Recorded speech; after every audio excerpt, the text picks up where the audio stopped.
Hola, a continuación les presentaremos el tema de la unidad número 4 llamado Diseños Factoriales Fraccionados 2 a la K-P.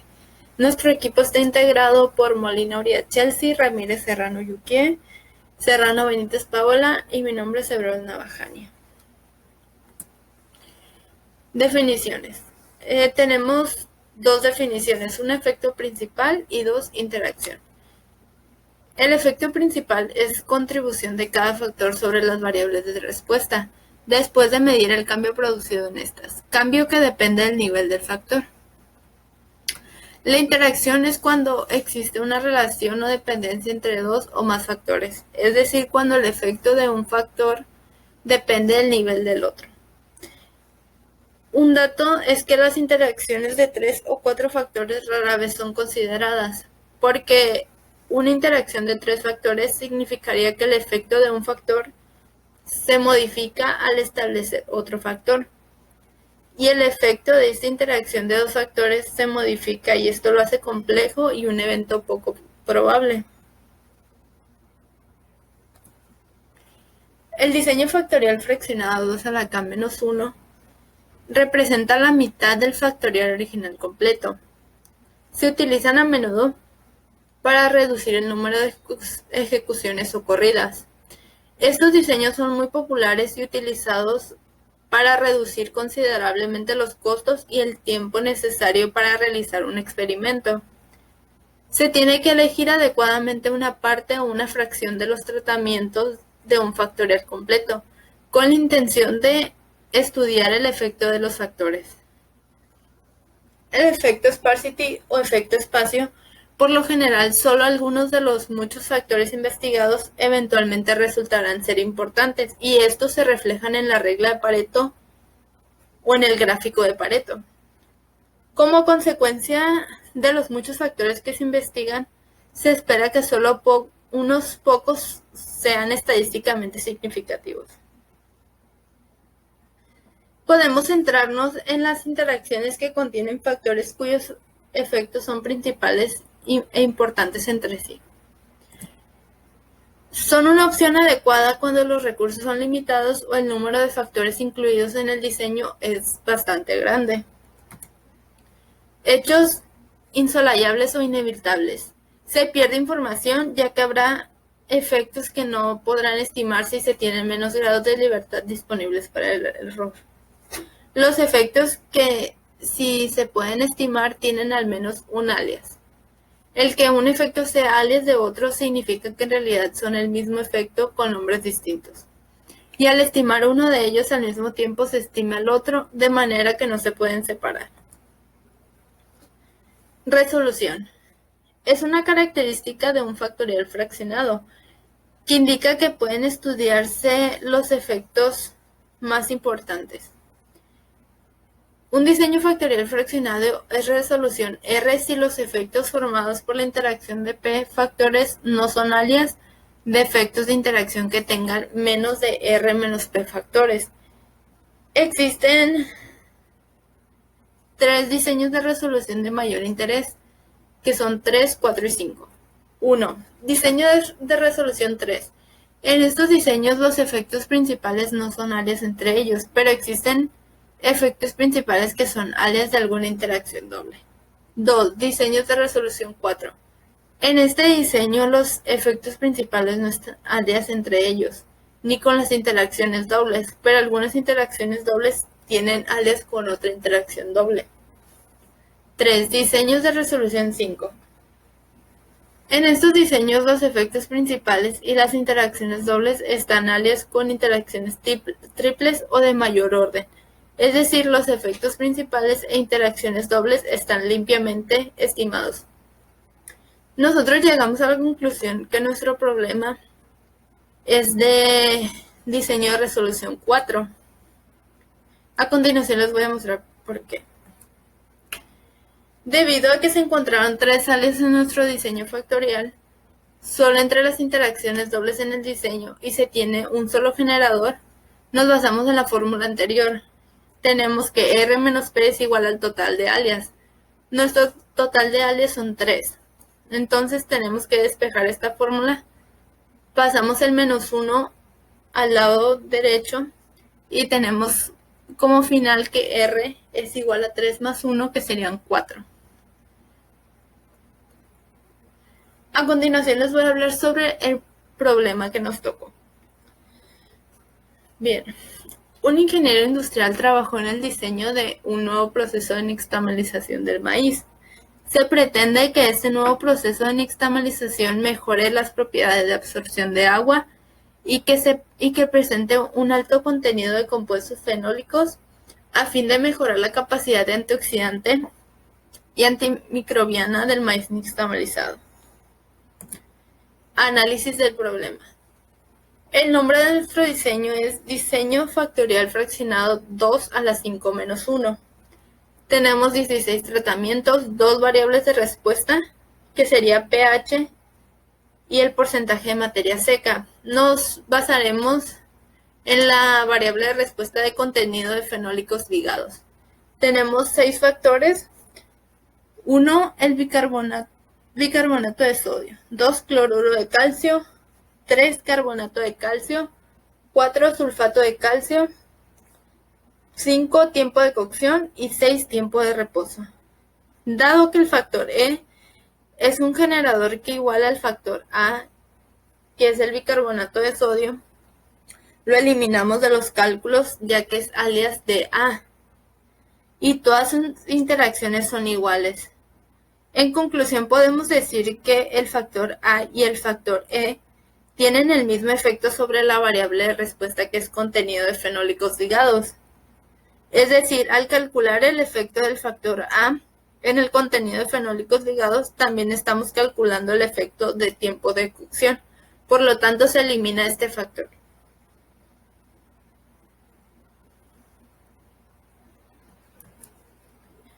Tenemos la tabla de generadores.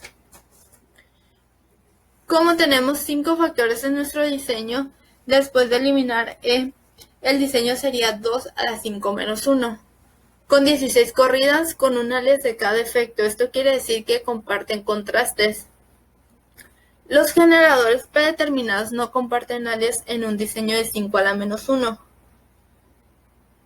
Tenemos como generador genérico E igual a A por B por C por D, que serían los 4 factores.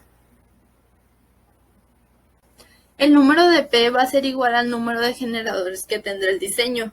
Por ejemplo, si hubiéramos tenido 6 a la menos 2, se hubieran seleccionado 2 generadores que serían E y F. A continuación, mi compañera Paola les va a hablar sobre la notación de Yates. En la siguiente diapositiva tenemos una tabla de la notación Yates para un diseño factorial fraccionado 2 elevado a la 5 menos 1 normal, sin ningún alias. En nuestro problema, nosotros obtuvimos 3, por lo que no es un problema genérico. Hay más efectos estimados con sus alias, pero por lo general no se toman en cuenta las interacciones triples o más grandes, ya que muy rara vez salen significativas. Posteriormente tenemos la matriz, donde señalamos los generadores. Uno de ellos es el generador F es igual a BCD.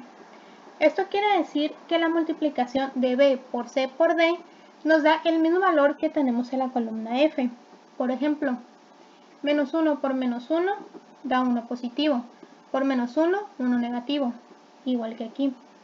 Menos 1 por menos 1, 1 positivo, por menos 1, menos 1. Y así posteriormente en toda la columna. El siguiente generador es el factor E, el cual lo hace el factor A. Y dado que sus efectos son iguales, se eliminan, ya que se obtendrían los mismos resultados. Por lo tanto, solo nos queda como generador F igual a B por C por D. Y esa es la matriz final. Contraste de los factores. El contraste no es nada más que la multiplicación del factor por la variable de respuesta. Por ejemplo, en el factor A tenemos que es menos 1 por 124 es igual a menos 124. 1 por 120 es igual a 120. Y así sucesivamente hasta obtener la sumatoria o el contraste. En este caso es 13. Lo mismo ocurre en los siguientes factores. Tenemos el factor B, C, D y F, y estos son sus contrastes. Para el contraste de las interacciones es el mismo procedimiento. Por ejemplo, en el caso de la interacción AB, sería multiplicar -1 por -1, 1 positivo, por la variable de respuesta ligado, que es 124, y nos da 124. 1 por -1, -1 por 120, -120. Y así con todo lo demás, y obtenemos el contraste, aquí ya indicado. Para el contraste de interacciones con alias es el mismo procedimiento. Por ejemplo, aquí señalamos de distinto color las que son alias. En este caso es B con C con DF. Y son exactamente los mismos valores con los mismos contrastes. E igual es el resultado de la multiplicación del factor por la variable de respuesta. Procederemos con el efecto alias. El efecto alias son dos o más efectos con nombres diferentes que comparten el mismo contraste y por lo tanto estiman el mismo efecto.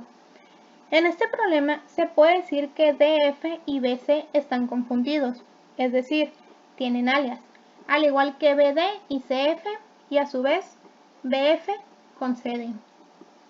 Aquí los tenemos y como contraste obtenemos 5. En el efecto alias de BD con CF obtenemos el mismo contraste que con BF y CD. Estos no son alias porque no son completamente iguales. Por ejemplo, aquí en BD y CF tenemos en la tercer renglón negativo, -112, mientras que en esta columna lo tenemos positivo. Y lo mismo ocurre con distintos valores. Como no son completamente iguales, no se puede decir que son alias. Estructura alias. Dentro del problema de nixtamalización encontramos un enunciado de identidad. En este caso, identidad es igual a B por C por D por F. Esto quiere decir porque la multiplicación de estas variables da como resultado 1 positivo. En esta primera tabla podemos observar cuántos contrastes se obtienen dentro de un diseño factorial fraccionado típico de 2 elevado a la 5 menos 1, donde hay 15 tratamientos y por lo tanto hay 15 contrastes. En nuestro problema, como tenemos 3 alias, los juntamos para poder eliminar la confusión y las repeticiones, como en esta tabla. Una vez que sacamos el contraste de cada factor y de cada interacción, vamos a calcular la suma de cuadrados con esta fórmula de aquí. Aquí tenemos de color verde los resultados que nos dieron los contrastes y vamos a ver un ejemplo de cómo se sacaría la suma de cuadrados para la interacción AB. Como podemos ver, dio un contraste de 5, entonces sustituimos en la fórmula 5 al cuadrado sobre 2 a la k menos p. En este caso, recordamos que es un diseño de 2 a la 5 menos 1. Y el resultado de esta división nos da 1.5625.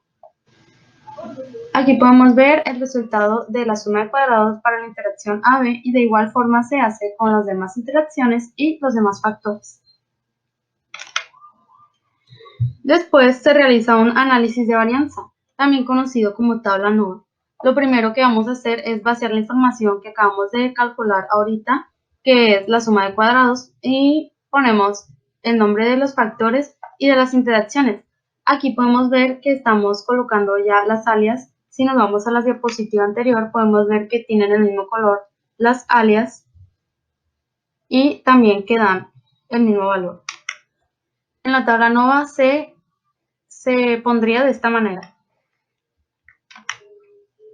Para sacar la suma de cuadrados totales se realiza con esta fórmula, que es la sumatoria de cada valor menos la media al cuadrado. O también podemos sacarla directamente de Excel con la fórmula igual desvía 2 y entre los paréntesis se estaría seleccionando las celdas donde están los valores que nos da el problema.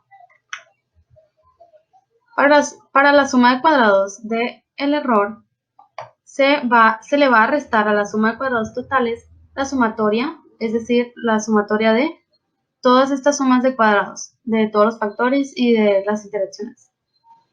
Aquí nos da como valor 256.18. Para los grados de libertad tenemos que es el número de niveles de cada factor menos 1. Recordando que este es un diseño de 2 a la 5 menos 1, significa que todos los factores tienen 2 niveles, por lo que 2 menos 1 es 1, y así para todos los factores. Los grados de libertad totales se sacan con la fórmula n-1, sabiendo que n es el número total de datos que nos da el problema. En este caso son 16 menos 1 son 15. Y los grados de libertad para el error también se sacan restándole a los grados de libertad totales la sumatoria de todos los grados de libertad de los factores, es decir, 15 menos 12 igual a 3. Los cuadrados medios se sacan con la fórmula de sumatoria de cuadrados entre grados de libertad. Por ejemplo, para los cuadrados medios de A se estaría dividiendo 10.56 entre 1. Como sabemos que todos los factores tienen un grado de libertad, esta columna es igual a esta porque todo número dividido entre 1 es el mismo número, a excepción de en el error, que sí se tiene que dividir 256.18 entre 3, que son los grados de libertad, y nos da 85.39. Para la f calculada se va a dividir los cuadrados medios de cada factor entre el cuadrado medio del error. Es decir, para la f calculada de A se va a dividir 10.56 entre 85.39, que nos da 0.1236. Y así con todos los factores, recordando que el cuadrado medio del error siempre va a ser 85.39. Y por último, la f crítica se puede calcular en Excel con la siguiente fórmula, y entre paréntesis se coloca el nivel de significancia, que en este caso vamos a utilizar 0.05, los grados de libertad para el factor, que es 1 para todos los factores, y los grados de libertad del error, igual a 3. También se puede sacar buscando en la tabla de f 0.05, perdón, y vamos a hacer un acercamiento a esta parte para ubicar mejor los grados de libertad. Buscamos un grado de libertad del factor y 3 para el error, y estaríamos viendo que nos da 10.12. Aquí tenemos la tabla ANOVA completa con la f crítica de 10.12. Y para interpretar esta tabla se tendría que comparar la f calculada de cada factor con la f crítica. Si la f calculada es menor que la f crítica, no tendremos un factor significativo. Y como podemos observar en esta tabla, ninguno de los factores tuvo una f calculada mayor a la f crítica, lo que significa que ninguno de los factores o interacciones es significativo, por lo que tendríamos que mejorar la ANOVA. Para esto vamos a realizar posteriormente un gráfico de probabilidad normal y observar los efectos que se salen de la línea de tendencia. Y después, con esta información, más adelante también se realizará un diagrama de Pareto para comprobar.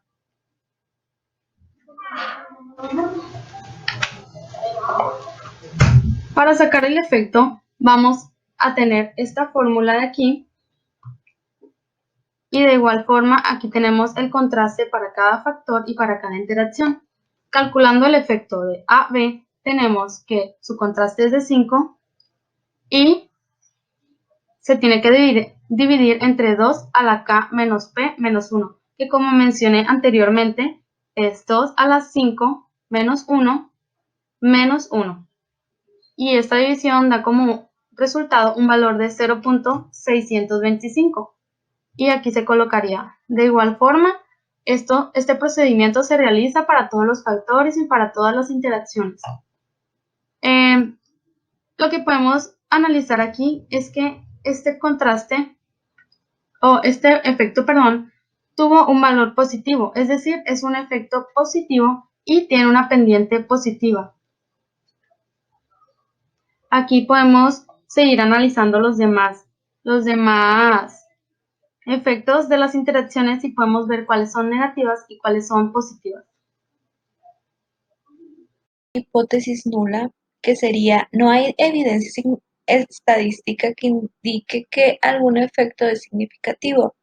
Y la hipótesis alternativa que nos dice que hay evidencia estadística que indica que algún efecto es significativo. Seguimos para calcular el efecto estándar. El efecto estándar es dividir el efecto que ya sacó nuestra compañera Yukie entre el error estándar. El error estándar se calcula con la raíz cuadrada del cuadrado medio del error que se calculó en la ANOVA pasado por n, que será igual a 1 por 2 a la 5 menos 1 menos 2.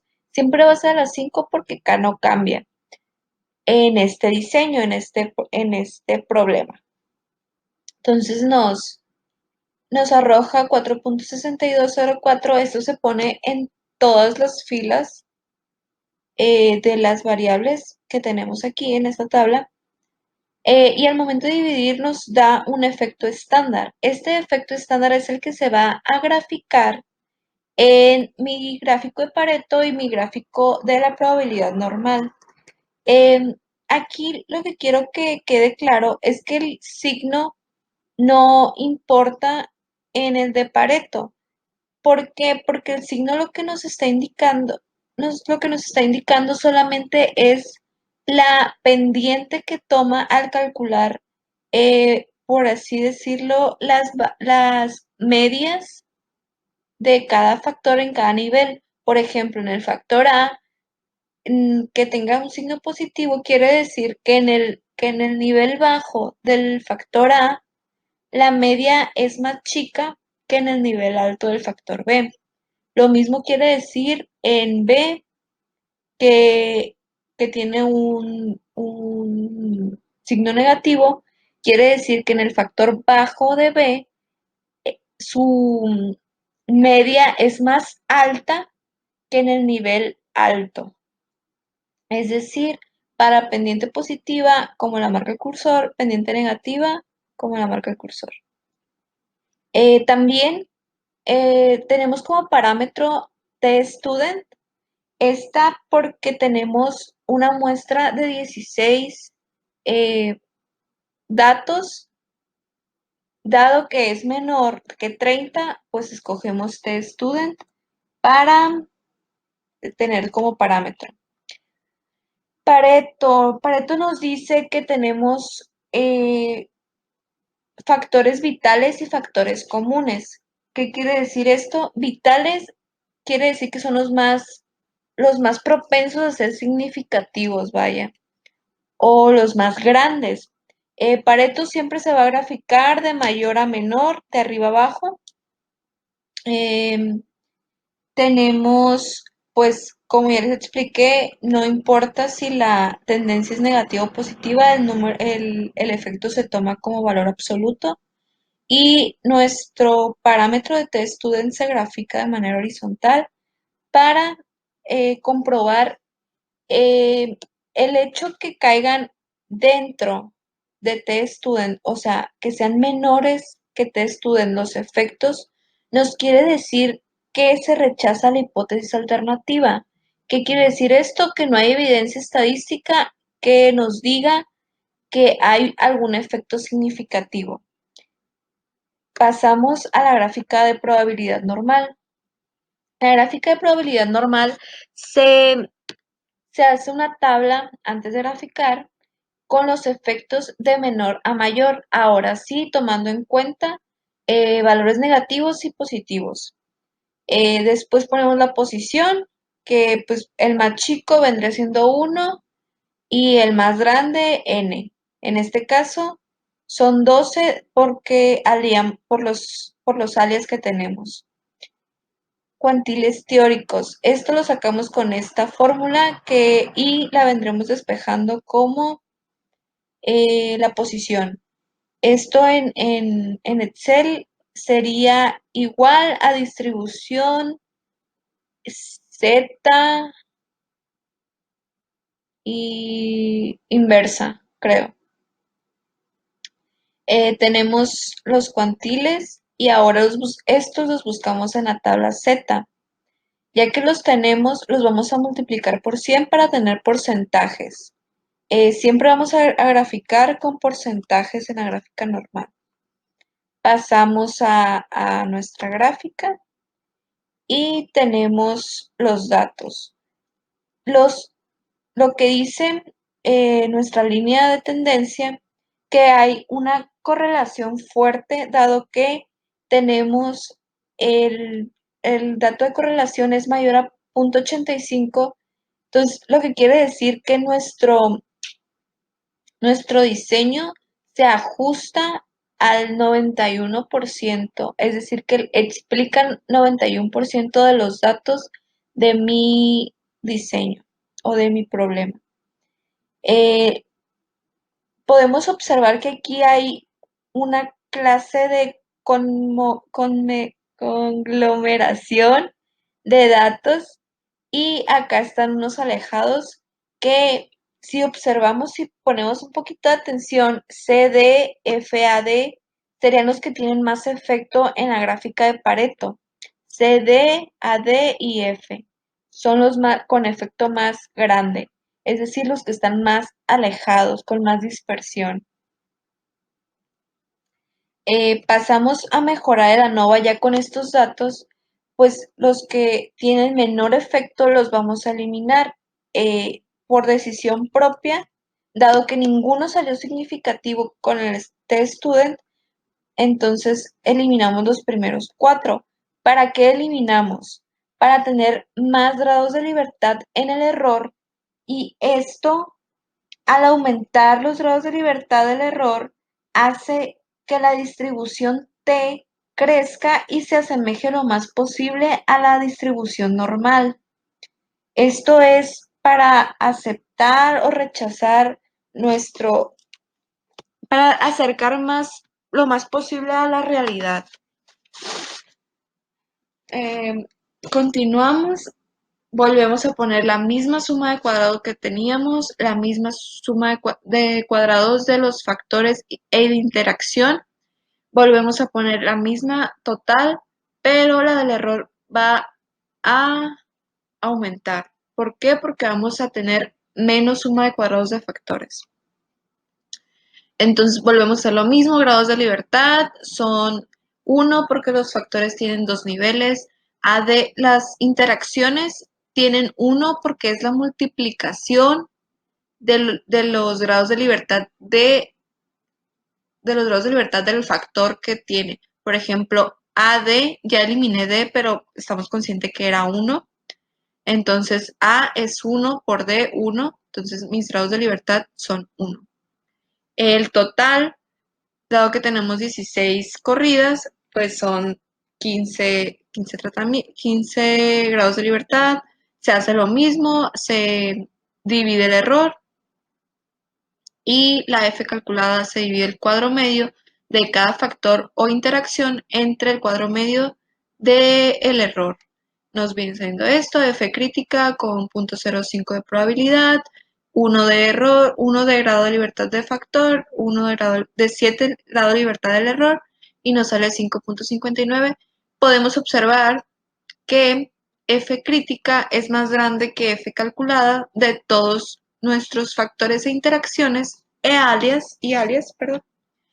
Entonces, por ende, a simple vista podemos decir que nuestra hipótesis alternativa se vuelve a rechazar. Esto lo comprobamos haciendo los efectos, de nuevo dividiendo, de nuevo sacando el error estándar con el error de la nueva ANOVA y tenemos 7 grados de libertad del error.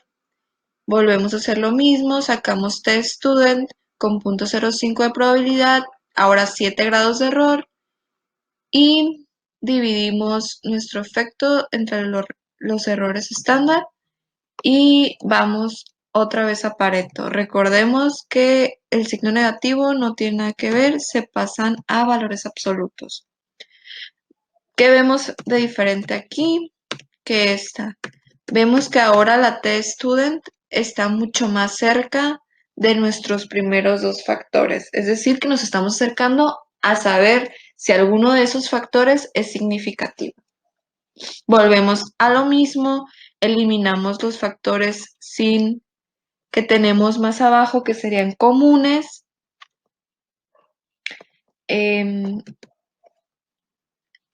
Y volvemos a lo mismo. Eliminamos, nos quedamos con los 4 que vimos en la gráfica de probabilidad normal, que estaban más separados de mis conglomerados. Y me quedé en esta. Nos quedamos aquí. Y pues ya que observamos otra vez de nuevo la test student, volvemos a hacer lo mismo, suma de cuadrados total, la resta de suma de cuadrados total menos la suma de cuadrados de los factores. Grados de libertad, lo mismo, A por D de los grados de libertad, tenemos 15, n-1, que serían los grados de libertad totales, y los grados de libertad del error, pues 15 menos estos 4, y dividimos suma de cuadrados totales entre grados de libertad. Es absolutamente lo mismo, cuadro medio de factor o interacción entre cuadro medio del error, nos da nuestra F calculada, nuestra F crítica con 0.05 de probabilidad, un grado de libertad en los 4, factor o interacción, y 11 grados de libertad del error. Aquí ya tenemos nuestras variables para calcular el efecto estándar. Tenemos nuestro efecto, ya sea positivo o negativo, no tiene nada que ver. El error estándar es igual con el cuadro medio entre 1 por 2 a la 5 menos 1 menos 1 y la raíz de eso. Nos da 2.48, lo dividimos el efecto entre el error estándar, lo mismo. Test student con 11 grados de libertad del error. ¿Qué vemos aquí? Cada vez está más cerca de ser significativo el factor C, pero no llega a serlo. Sigue rechazando la hipótesis alternativa. Volvemos a mejorar el ANOVA para ver si va a llegar a ser significativo algún factor. Esto se detiene, cabe aclarar, cuando hay algún factor significativo, algún efecto significativo y hace interacción o factor. Pueden ser 2, pueden ser 3, depende de cada problema. Tenemos otra vez de dos factores, nos quedaron, que eran los que principalmente venimos hablando. Lo mismo, aumentamos la suma de cuadrados del error, se aumentan los grados de libertad, 15 menos 2, 13. Cuadro medio serían el cuadro medio de la división entre suma de cuadrados y grados de libertad. F calculada, el cuadro medio de cada factor entre el cuadro medio del error. Y la F crítica con la misma probabilidad de 0.05, con un grado de libertad en el factor y 13 grados de libertad del error, perdón. ¿Qué observamos? Lo mismo, no caen dentro de la hipótesis nula. Calculamos el efecto, el error estándar con 23.75 de cuadro medio del error y nos da un efecto estándar de 1.89, 1.79. Nuestra test student consta ahora de 2.16 porque la calculamos con los grados de libertad de 13.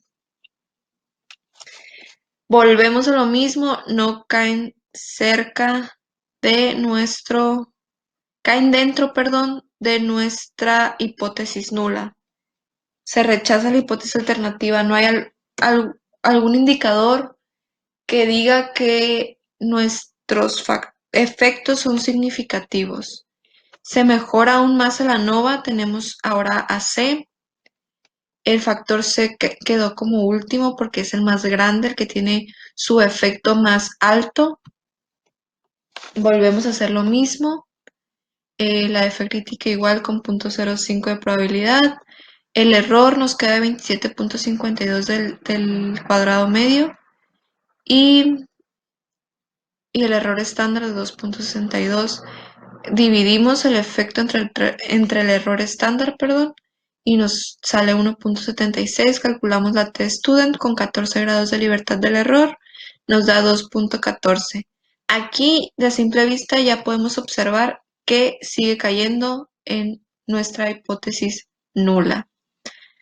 Al final de cuentas, ningún efecto resultó lo bastante significativo como para, ningún factor resultó con algún efecto significativo que haga que nuestros procesos cambien. Lo que se le recomienda al ingeniero es que se utilice otro criterio para seleccionar los niveles de cada factor, ya sea económico, ambiental, de salud para el trabajador, ya que al final de cuentas, todos son químicos, para tomar la decisión de estos niveles, para la nixtamalización del maíz. ¿Qué hubiera pasado en conclusión? ¿Qué hubiera pasado si nuestro factor A se hubiera salido significativo? Se estudiaría para saber qué nivel es el mejor para nuestro proceso. Creo que no lo mencionamos, pero nuestra variable de respuesta era contenido fenólico ligado y estábamos buscando que fuera un criterio de mayor es mejor. Entonces, ¿qué pasaría si si A nos hubiera salido significativo?